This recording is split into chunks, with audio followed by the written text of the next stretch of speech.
नमस्कार। स्वस्थ जीवन कार्यक्रम में आप सभी का स्वागत है। दोस्तों, हम वर्ल्ड किडनी डे मना रहे हैं और जब वर्ल्ड किडनी डे की बात करते हैं तो बड़ी सारी बातें हमारे मन में आती है कि वर्ल्ड किडनी डे क्यों कर मनाया जाता है और किडनी हमारे लिए क्या करती है, यानी कि हमारे शरीर के लिए क्या करती है और हमें किन किन चीज़ों का ध्यान रखना होगा। तो हमने चाहा कि इस कार्यक्रम में हम आपकी मुलाकात किसी किडनी स्पेशलिस्ट से करवाते हैं। तो आज हमारे साथ हैं doctor Ashish Sharma, head of the department renal transplant surgery PGI Chandigarh. Doctor साहब, कार्यक्रम में आपका स्वागत है। नमस्कार, धन्यवाद जी। डॉक्टर साहब, जब हम किडनी की बात करते हैं तो किडनी के बारे में हम पूर्णतः ये नहीं जानते कि किडनी किस तरह से काम करती है और किडनी हमारे लिए कितनी उपयोगी है। ये सारी चीज़ें तो हम पूर्णतः नहीं जानते, लेकिन जब किडनी वर्ल्ड डे आता है तो तब हमारे मन में जो आशंकाएं होती हैं, अवधारणाएं होती हैं, वो धीरे धीरे दूर होने लगती हैं। तो अगर हम इस बार के किडनी डे की बात करें तो क्या है थीम इसका? तो जैसा कि आपने बताया कि लोगों को इसके बारे में जागरूकता नहीं है कि किडनी क्या काम करती है, इसकी बीमारी कैसे सिम्टम्स आते हैं। इसको हम साइलेंट किलर कहने लग गए हैं। जैसे पहले हार्ट डिजीज़ को कहते थे, वो ठीक हो गई, अब किडनी पे सारा फोकस आ गया है। किडनी डिजीज़ बहुत बढ़ रही है, तो वर्ल्ड किडनी डे इसी करके मनाया जाता है, इसकी अवेयरनेस जनरेट करने के लिए कि आम जनता को पता लगे कि किडनी की बीमारी के लिए क्या करना है, कैसे उससे बचना है, कैसे हम उस स्टेज तक ना पहुँचे कि जहाँ हमको इसका किडनी ट्रांसप्लांट कराने की नौबत आ जाए। तो इस करके वर्ल्ड किडनी डे सेलिब्रेट किया जाता है हर साल। और इस साल की जो थीम है living well with kidney disease की, अगर हमको किडनी डिजीज़ है, हम उसके साथ भी अच्छे से कैसे ज़िंदगी बिता सकते हैं, कैसे हम किन चीज़ों का हम परहेज़ रखें ताकि हमारी किडनी डिजीज़ आगे बढ़े ना, उसको कंट्रोल करके रखें, और अगर बढ़ जाती है तो उसका कैसे इलाज किया जाए। डॉक्टर साहब, लिविंग वेल विद किडनी, ये है इस बार का थीम। और जब हम थीम पर जाते हैं तो लगता है कि बड़े अच्छे से किडनी डिजीज़ के साथ साथ जिया जा सकता है, लेकिन हम जीते तो है नहीं। हम डर जाते हैं, घबरा जाते हैं कि अब क्या होगा। तो क्या करना चाहिए? डर इस करके लगता है क्योंकि हमको मालूम नहीं होता है किडनी डिजीज़ का सिम्टम जब तक हमारे पास आता है। किडनी के पास बहुत सारी कैपेसिटी है। 90% किडनी जब डैमेज हो जाती है तो हमारे ब्लड की जो वैल्यूज़ है वो बढ़नी शुरू होती है। तो जब हमको पता लगता है तो हमारी किडनी पूरी तरह से फेल है, उस टाइम पे तो डर लगना ही है, क्योंकि आपको नई नई चीज़ों के बारे में, नए नए इलाजों के बारे में जानना पड़ता है। डायलिसिस, ट्रांसप्लांट, ये सब चीज़ें आ जाती हैं आपकी लाइफ में। तो इस करके जनता बहुत डर जाती है। पर अगर हम देखें तो किडनी डिजीज़ जो है उसकी 5 स्टेजेस होती हैं। जो स्टेज 1 डिजीज़ है उसमें आपका किडनी फंक्शन बिल्कुल नॉर्मल होता है, बट आपके यूरिन में प्रोटीन लीक शुरू हो जाता है। बट अगर हम उस स्टेज पे ही कुछ कंट्रोल कर लें तो हमको काफ़ी ज़्यादा टाइम मिल जाता है स्टेज 1 से स्टेज 5 तक पहुंचने में। और स्टेज 1 से लेकर स्टेज 4 तक सारा आपका टेबलेट्स, गोलियों से इलाज हो जाता है, थोड़ी थोड़ी प्रिकॉशंस डाइट की लेकर। पर जब हम स्टेज 5 में चले जाते हैं तो वो फिर डर आ जाता है कि भाई स्टेज 5 किडनी डिजीज़ ही सीधा पता लगी है। वो इस करके कि हम टेस्ट नहीं कराते हैं, हम जिस कारण से किडनी फेल होता है हम उन कंडीशंस को इग्नोर करते हैं। तो यही पर्पज़ है वर्ल्ड किडनी डे पे, इसी करके हम बैठे हैं आज टू इसकी अवेयरनेस बढ़ाने के लिए। जी डॉक्टर साहब, आपने बताया कि हमें पता ही नहीं चलता, हम ध्यान भी नहीं देते, लेकिन रूटीन में अगर हम बात करें तो किडनी डिजीज़ हो रही है, प्रोग्रेशन है। जैसे पहला हुआ, फिर प्रोटीन आना शुरू हो गया, फिर 3rd स्टेज पर आ गए, फिर 4th स्टेज पर, फिर 5th पे पहुंचते हैं। लेकिन उससे पहले कहते हैं कि शरीर भी हमें इंडिकेशंस देता है। तो किस तरह की इंडिकेशंस, किस तरह के सिम्टम्स आते हैं कि हम जानें कि भाई किडनी कुछ गड़बड़ा रही है? तो अच्छा सवाल पूछा आपने। अगर मैं आपको बताऊं कि अगर हम पूरा दुनिया का global incidence of kidney disease की कितने लोगों को किडनी डिजीज़ होती है, तो आज अगर हम पूरी दुनिया का वो डेटा इकट्ठा करते हैं तो 10% इंसिडेंस है कि हर 10 में से एक मरीज होएगा आपका जिसको किडनी ख़राब हो रही है। जी।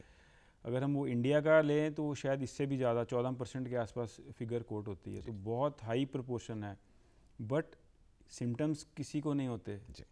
तो इस करके ये जानना ज़रूरी है कि हम इसको कैसे जान सकते हैं, अर्ली स्टेज में कैसे पिक कर सकते हैं। तो कुछ बीमारियां हैं जिससे किडनी डिजीज़ आपको होने का बहुत ज़्यादा रिस्क है, जैसे ब्लड प्रेशर हाई होना, शुगर की बीमारी होना। तो इन डिजीज़ के साथ अगर आपको है तो आप अपना साल में एक बारी चेकअप कराते रहें, आप अपना यूरिन का प्रोटीन चेक करा लें, आप अपना सीरम क्रिएटिनिन चेक करा लें, तो आपको इंडिकेशन मिल जाएगी। अगर आपका प्रोटीन लीक होना शुरू हुआ है उसी वक्त आप प्रॉपर इलाज कर लें, या उससे पहले ही आप अपना ब्लड प्रेशर कंट्रोल अच्छा कर लें, या अपना शुगर का कंट्रोल अच्छा कर लें। अगर आप हर साल चेक कर रहे हैं तो आप इन सब से बच सकते हो या इनका इलाज बेटर कर सकते हो। जब तक सिम्टम्स आते हैं तब तक किडनी डिजीज़ कम्प्लीटली ख़राब हो जाती है। सिम्टम्स जो मोस्ट पेशेंट्स में स्टेज 5 पर सिम्टम्स आते हैं, जो कि भूख लगनी बंद हो जाती है, ब्लड बनना कम हो जाता है, पैरों में सोजिश आ जाती है, बट वो बहुत लेट है। तो पर्पज़ यही है कि उसको बीमारी जो कर रही हैं किडनी डिजीज़ उनको रोक लिया जाए, या फिर जैसे ही पता लगता है उसको कंट्रोल कर लिया जाए। तभी इसे अब साइलेंट किलर माना जा रहा है। हाँ बिल्कुल, क्योंकि जब सिम्टम ही आपका स्टेज 5 में आ रहा है, जिसको आप लेकर आप परेशान हो गए, आप डॉक्टर के पास जाओगे, तो इसको बिल्कुल साइलेंट किलर ही मानना चाहिए कि स्टेज 1 में आपके यूरिन में प्रोटीन आ रहा है पर आपको कोई सिम्टम नहीं है, सेम स्टेज 2, 3, 4 तक आपको कुछ पता भी नहीं लगेगा, सीधा स्टेज 5 में ही जाकर सिम्टम आएगा आपका। डॉक्टर साहब, वर्ल्ड किडनी डे पर हम आज जागरूक कर रहे हैं अपने दर्शकों को, और जब हम जागरूकता की बात करते हैं तो एक जागरूकता की कमी तो सीधी सीधी हम सब में है कि हमको ब्लड प्रेशर होता है लेकिन हम मानने को तैयार नहीं। हम ये कहते हैं कि नहीं नहीं, मुझे तो हो ही नहीं सकता, और हो रोज़ रहा है। और वो कहते हैं कि अगर रोज़ आपको ब्लड प्रेशर हाई रह रहा है, आप दवाई नहीं ले रहे हैं, और ऐसे में तो धीरे धीरे किडनीज जो हैं श्रिंक करने लगती है, और बाद में पता चलता है कि भाई अब तो आप गए।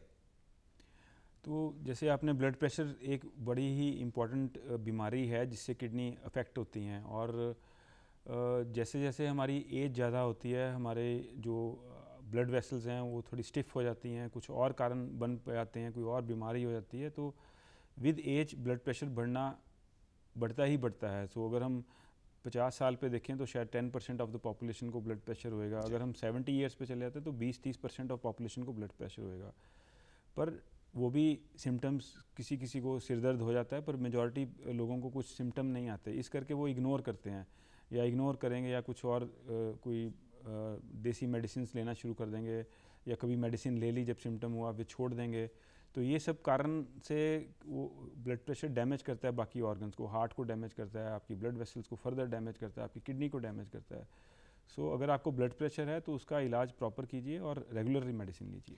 हमारे दर्शक जान रहे हैं कि रेगुलर दवा लेने की आवश्यकता है, ब्लड प्रेशर को कंट्रोल करना है और अपनी किडनीज को बचाना है। वैसे किडनीज क्या है, और भी बहुत सारे ऑर्गन्स हैं जिन्हें बचाना है।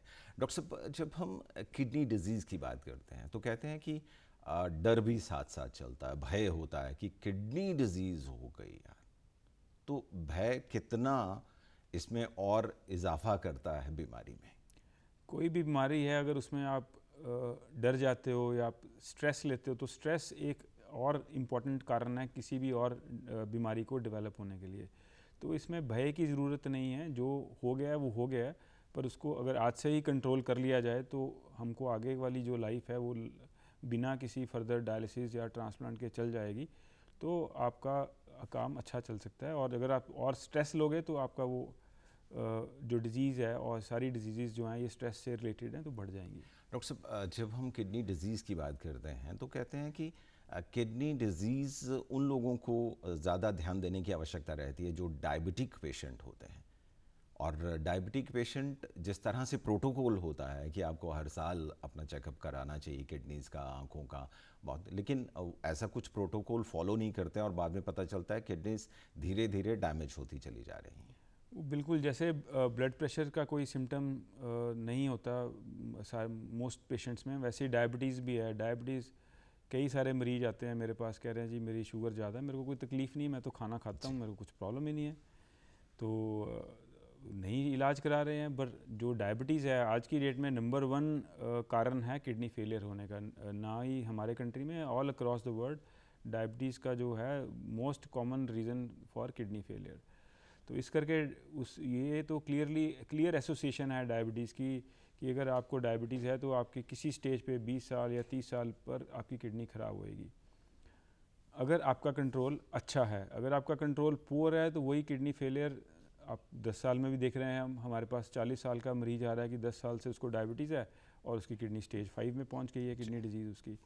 तो अनफॉर्चुनेटली इसी कारण पे इतना जल्दी हो रहा है कि हम उसका इलाज नहीं कर पा रहे हैं। अगर हम इलाज कर रहे हैं तो हम मॉनिटरिंग नहीं कर रहे, प्रॉपर शुगर लेवल नहीं मेंटेन कर रहे। अगर ये सब हम साल में एक बार भी चेक कर लें तो काफ़ी हद तक हमारी प्रॉब्लम समस्या सॉल्व हो सकती है। जी।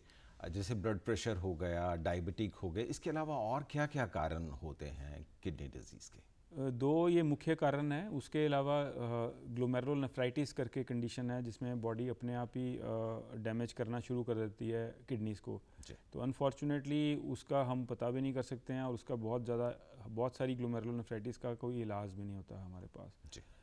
इसके अलावा बाकी कुछ जेनेटिक डिजीज़ हैं जिसमें किडनी में सिस्ट बनने शुरू हो जाते हैं, या कुछ और हेरिटरी डिजीज़ हैं, उसका भी अगेन हमारे पास कोई बहुत सोल्यूशन नहीं है। एक और कारण इंडिया में देखा जा रहा है जिसको कह रहे हैं कि शायद पेस्टिसाइड्स या हैवी मेटल पॉइजनिंग, कि आप उस एरिया से है जिसके वाटर में ये सब कंटेमिनेशन हो रही है, पेस्टिसाइड का यूज़ बहुत ज़्यादा हो रहा है। तो एक कारण भी हो सकता है आपकी किडनी को डैमेज करने का। जी।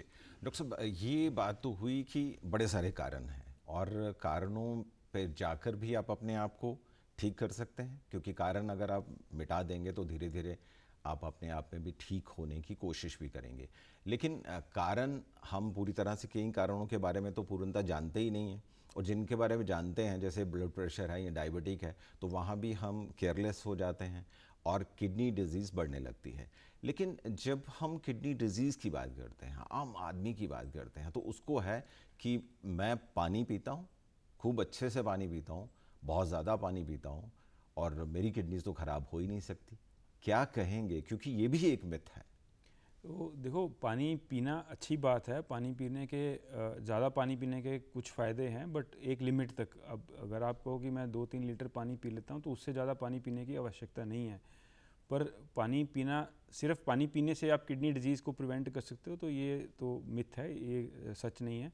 अनलेस आप अपनी बाकी डिजीज़ जो किडनी डिजीज़ करती हैं, डायबिटीज़ और हाइपरटेंशन या अदर कुछ और जो भी है, उनको कंट्रोल करोगे। जी। हमारे यहाँ जो बढ़ रहा है किडनी डिजीज़ का प्रचलन, की पहले कम देखा जाता था, धीरे धीरे अब लगता है कि यार किडनी डिजीज़ तो बहुत सारे लोगों को है। कुछ और कारण दिख रहे हैं या एनवायरमेंटल फैक्टर भी है? बहुत सारे कारण हैं। इंडिया को अब diabetes capital of the world कहते हैं, कि वर्ल्ड की सबसे ज़्यादा डायबिटीज़ हिंदुस्तान में देखी जा रही है। तो इसी तरह से बाकी क्रॉनिक डिजीज़, हाइपरटेंशन भी इंडिया में ज़्यादा है। कुछ हमारे जेनेटिक फैक्टर्स हैं। ये देखा गया कि जो इंडियंस बाहर भी जाते हैं, ओवरसीज़ कंट्रीज़ में सेटल हो जाते हैं, तो इंडियन पॉपुलेशन में ये डिजीज़ ज़्यादा है, डायबिटीज़, हाइपरटेंशन। तो इस करके किडनी फेलियर भी ज़्यादा है। तो बट वो सब जेनेटिक फैक्टर्स का हमारे पास एग्जैक्ट कारण तो नहीं पता है, बट एक ये मालूम है कि हमारे को ज़्यादा more prone to kidney disease. Doctor साहब, पहले किडनी डिजीज़ कहा जाता है केडी, और उसके बाद सीकेडी आ जाता है, और आम आदमी सोचता है सीकेडी पता नहीं क्या है यार, बड़ी सी चीज़ है।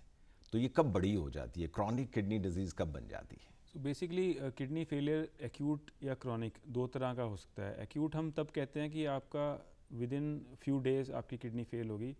उसका सिग्निफिकेंस है कि उसमें किडनी साइज़ आपका श्रिंक नहीं करता और किडनीज़ के रिकवरी के चांसेस रहते हैं। Most patients with acute kidney failure will recover their kidney function, उनमें रिकवरी हो जाती है। जब क्रॉनिक का वर्ड लग गया तो आपकी किडनी श्रिंक हो चुकी हैं, कि अगर आपकी जो 10 सेंटीमीटर की किडनी है वो 6 सेंटीमीटर या उससे भी छोटी रह गई है, तो उस सिचुएशन में वो रिवर्स नहीं होती है, वो हमको अल्ट्रासाउंड करके पता लग जाता है। तो महत्वता इसकी यही है कि एक बार क्रॉनिक वर्ड लग गया साथ में तो किडनी रिकवर नहीं करेगी। डॉक्टर साहब, क्रॉनिक लग गया तो किडनी गई, लेकिन बहुत सारे लोग हैं वो ये सोचते हैं कि किडनी थोड़ी सी ख़राब हुई है, चलती रहेगी, और कुछ ना कुछ उपाय, जैसे आपने कहा कि कुछ अल्टरनेटिव मेडिसिन यूज़ करते हैं। ये तो रहा कि अल्टरनेटिव मेडिसिन आप यूज़ कर रहे हैं, लेकिन कुछ और उपाय हैं कि हम अपने आप में अपनी दिनचर्या कुछ ऐसे बदलें कि हम किडनी डिजीज़ को रोक सकें, कम कर पाएँ, मात दे पाएँ। बहुत सारे उपाय तो है ही हैं। देखो, आप अगर कारण देखते हो वही उसी हाइपरटेंशन, डायबिटीज़, तो उनको प्रिवेंट करने के कुछ कुछ हैं। आप हेल्दी लाइफस्टाइल अपना सकते हैं। आप डेली सैर करें, आप आपकी डाइट हेल्दी होनी चाहिए। डाइट हेल्दी का मतलब है कि आपकी डाइट में फ्रूट और कच्ची सब्जी की मात्रा, सैलड्स की मात्रा हर दिन होनी चाहिए अच्छी क्वांटिटी में। इसके अलावा स्मोकिंग नहीं करनी चाहिए। स्मोकिंग एक अच्छा बहुत बड़ा रिस्क फैक्टर है फॉर डेवलपिंग वैस्कुलर डिजीज़, तो वो नहीं होना चाहिए। अपना वज़न आपको मेंटेन करना चाहिए, जितना आपका आइडियल बॉडी वेट है उसके आसपास ही रखना चाहिए।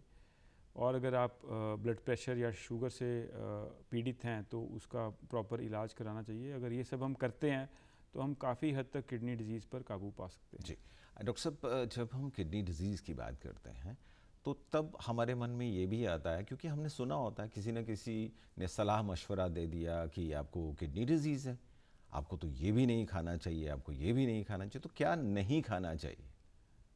जब एडवांस किडनी डिजीज़ हो जाती है तो डाइटरी रिस्ट्रिक्शंस प्लेस हो जाती हैं। तो किडनी हमारी बॉडी से पोटेशियम निकालती है, पानी निकालती है और फॉस्फेट निकालती हैं। ये तीनों चीज़ें हमारी बॉडी में इकट्ठी होने शुरू हो जाती हैं। तो स्टेज 4 डिजीज़ में या स्टेज 5 डिजीज़ में जब ये सब रिस्ट्रिक्शंस लग जाती हैं कि आपको पोटेशियम रिच चीज़ें नहीं खानी है, फॉस्फेट रिच चीज़ें नहीं खानी है, तो पोटेशियम वाले फूड्स होते हैं मेनली फ्रेश फ्रूट्स और फ्रेश वेजिटेबल्स, तो बहुत उनको लिमिट किया जाता है। तो आई थिंक उस स्टेज में आपको किसी डाइटिशियन से कंसल्ट कर ही सलाह मशवरा करके ही कि और क्या रिस्ट्रिक्शंस हैं, इसके अलावा प्रोटीन की रिस्ट्रिक्शन है, तो एक कंसल्टेशन करके ही अपना आगे इलाज करना चाहिए। जी। और जब क्रॉनिक किडनी डिजीज़ पर पहुंच जाते हैं और बीच में डायलिसिस की बात आती है, और डायलिसिस की बात करते हुए वही है कि डायलिसिस कब होना चाहिए। कई जगह तो आप पहुंचेंगे तो डायलिसिस कर देंगे, अगर हम पीजीआई में जाएंगे तो कहें नहीं अभी तो नहीं, अभी वो स्टेज नहीं पहुंची है। तो ये क्या स्टेजेस हैं? वो जो डायलिसिस की ज़रूरत बड़ा क्लियरली डिफाइंड है। तो डायलिसिस हमको सिर्फ स्टेज 5 में ही करना है। स्टेज 5 में भी हम किडनी की फंक्शन देखते हैं कि किडनी का फंक्शन 10 से कम हो गया है, 10 ml पर मिनट उसको कहते हैं GFR करके, तो उस स्टेज पे हमको डायलिसिस की ज़रूरत पड़ती है। कुछ मरीजों में हम फिर भी थोड़ा वेट कर लेते हैं कि उनको उस स्टेज पर भी कोई सिम्टम नहीं है, उनको भूख अच्छी लग रही है, उनको यूरिन थोड़ा बहुत आ रहा है, जिसको हम कहते हैं कि अभी भी थोड़ा सा किडनी काम कर रही है, तो हम थोड़ा डिले कर पाते हैं। बट स्टेज 5 मेजॉरिटी पेशेंट्स को डायलिसिस स्टार्ट करना पड़ता ही है। और ऐसा नहीं है कि कोई जल्दी शुरू कर रहा है कोई लेट, तो ये जो है इंडिकेशंस बहुत क्लियरली डिफाइंड हैं, इसमें कोई कन्फ्यूजन नहीं है। जी डॉक्टर साहब, ओवर द काउंटर मेडिसिन्स कितना रोल प्ले करती हैं?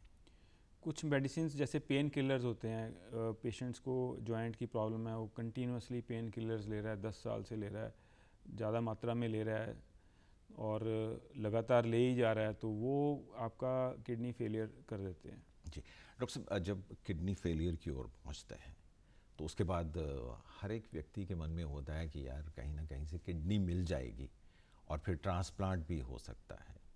तो कितना सक्सेसफुल है और कितना आसान है ये?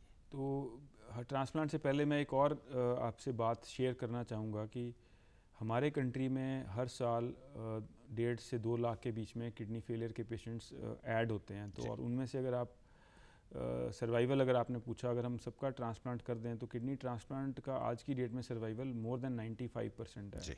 बट अनफॉर्चुनेटली हमारे ये 1.5-2 लाख पेशेंट में से 90% पेशेंट्स डेथ हो जाती है, क्योंकि उनको कुछ भी ट्रीटमेंट नहीं मिल पाता किडनी फेलियर का। या तो मन में ये शंका रह जाती है कि इसको डायलिसिस कराना है कि नहीं कराना, या जब डायलिसिस की ज़रूरत पड़ती है तो वो रेडी नहीं होते उस टाइम पे डायलिसिस के लिए, और कुछ और कॉम्प्लिकेशन से उनकी डेथ हो जाती है। तो ट्रांसप्लांट के लिए तो 10% से भी कम लोग करवा पाते हैं। हमारे दोस्त जान रहे हैं कि भाई अगर ये समस्या है किडनी की तो विशेषज्ञ जो कहते हैं उनकी सलाह पर चलें। अगर वो कहते हैं कि दवा लेनी है तो दवा लेते रहिए, और अगर वो कहते हैं कि डायलिसिस की ज़रूरत है तो भाई डायलिसिस के लिए ना क्यों करते हैं।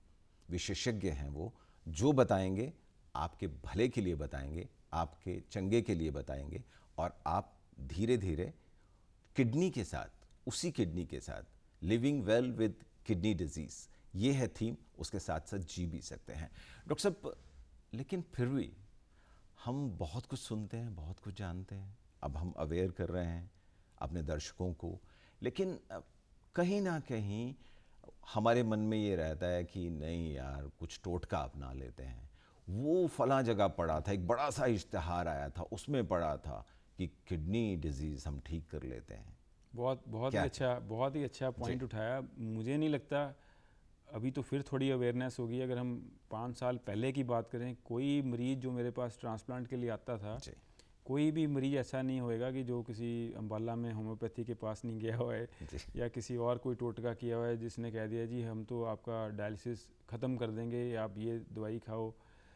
मैं किसी साइंस या किसी ऑल्टरनेटिव मेडिसिन को ब्लेम नहीं करना चाहता, जी। पर ये मैं अवेयर ज़रूर करा रहा हूँ कि हमारी सोसाइटी में बहुत सारे ऐसे शरारती लोग हैं जो लोगों का इस मुसीबत से नाजायज़ फ़ायदा उठा रहे हैं, कि जो जी। उनको फॉल्स होप देकर ये कहना चाह रहे हैं कि हम आपका इलाज कर देंगे और आपकी डायलिसिस छूट जाएगी, जो जी। कि बिल्कुल ही गलत है। जी। तो कोई पेशेंट नहीं मैंने आज तक ऐसा देखा कि जिसको हमने डायलिसिस शुरू कराया हुआ है। Chronic kidney disease, acute kidney failure की किडनी अपने आप ही रिकवर कर जाती है, जी। आप थोड़ा सा भी ध्यान परहेज मेडिसिन लोगे तो रिकवर कर जाएगी। पर क्रॉनिक किडनी डिजीज़ वाले पेशेंट की कभी भी रिकवरी नहीं होती। दोस्तों, जान गए ना आप कि भाई ये बात समझने की है। बस इश्तिहार पढ़कर, और वैसे भी भेड़ चाल होती है, हम उसी तरफ दौड़ पड़ते हैं और अपने शरीर को ख़राब करते हैं, अपनी किडनीज़ को जो बची हुई हैं उन्हीं भी ख़राब कर देते हैं, और फिर कहते हैं कि हाँ यार, सब कुछ करके देख लिया, कुछ नहीं हुआ। होता है विशेषज्ञ की बात मानने पर। डॉक्टर साहब, आपके पास तो बहुत सारे मरीज़ आते हैं, और हर मरीज़ कोई ना कोई धारणा लेकर आता और कहता है कि नहीं नहीं, हमने तो सुना है किडनी अगर ख़राब हो रही है तो उसे भी ठीक किया जा सकता है। तो जैसे कि आपने बात कही, जो किडनी डिजीज़ आप पर आ गई है तो उस टाइम पे it is just like a war. तो आपको वॉर में प्रिपेयर होके जाना है। अगर आप वॉर में बॉर्डर पे बिना प्रेपरेशन के चले जाओगे तो मालूम है क्या होने वाला है। जी। तो उसी तरह से जब किडनी डिजीज़ आ गई है तो आपको हर तरह की तैयारी रखनी है। तो आपको अगर स्टेज 5 के पास पहुंच रहे हैं तो आपको अपना एवी फिस्टुला बना के रखना है, ताकि जैसे ही डायलिसिस की ज़रूरत पड़े आप उसके लिए तैयार हो। अगर आपको अपना ट्रांसप्लांट कराना है तो आपकी फैमिली में आप देख सकते हो कि आपके पास कोई डोनर है जी। जिसको आप आइडेंटिफाई करके उसके टेस्ट करा के रख सकते हो, ताकि जैसे ही आपको डायलिसिस की ज़रूरत पड़े तो आप ट्रांसप्लांट करा सकते हो। जी। डॉक्टर साहब, चलते चलते हमारे दर्शकों को क्या संदेश देना चाहेंगे? तो संदेश तो वही है जो वर्ल्ड किडनी डे का थीम है, कि किडनी डिजीज़ से हमको डरना नहीं है, उससे हमको लड़ना है। So living well with kidney disease, तो मतलब किडनी डिजीज़ से आप अच्छी तरह से आपकी, अगर आप उसको कंट्रोल करके चलते हो, आप प्रॉपर मेडिकेशंस को एडहेयर करते हो, तो आप नियर नॉर्मल जीवन व्यतीत कर सकते हैं stage 1 to stage 4 kidney disease तक। अगर स्टेज 5 की नौबत आ गई है तो हमको तैयारी रखनी है उसकी, ताकि ऐसा ना होए कि जब हमको डायलिसिस की ज़रूरत पड़ रही है तो हम उसके लिए तैयार ना हों। जी।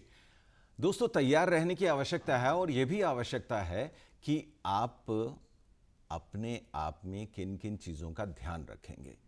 और किडनी से डरना नहीं है। भाई, किडनी डिजीज़ से डरना किस बात के लिए? चलिए लड़ते हैं, बीड़ा उठाते हैं, अपने आप को भी अवेयर करेंगे, जागरूक करेंगे और दूसरों को भी करेंगे।